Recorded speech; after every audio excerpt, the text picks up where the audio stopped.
माहिती आहे पुणेकरांना काय अपेक्षित आहे, काय हवं असतं. त्यामुळे कुणी काही केलं तरी त्याचा काही फरक पडला नाही. पुणेकरांनी कामाला, विकासाला आणि व्हिजनला स्वीकारले, नेतृत्वाला आमच्या स्वीकारले, देवेंद्रजी असतील, मोदीजी असतील, त्याला स्वीकारले. म्हणून मला असं वाटतं ती जबाबदारी म्हणून पाहतो. वैयक्तिक माझ्यावरती टीका आरोप झाले, काय करायचं ते करू द्या, पण मला माहिती आहे पुणेकर माझ्या सोबत. संदर्भातली दृश्य आपण यावेळेला आपल्या टेलिव्हिजन स्क्रीनवरती पाहतो आहोत. MIMनं त्या ठिकाणी आपला जल्लोष साजरा केलेला आहे.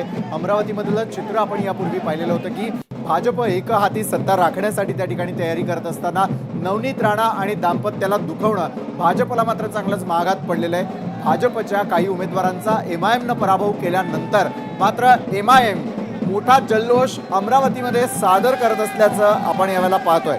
या घडीची सर्वात मोठी बातमी अमरावतीकरांसाठी. अमरावतीमध्ये MIMनं जल्लोषाला त्या ठिकाणी सुरुवात केलेली आहे.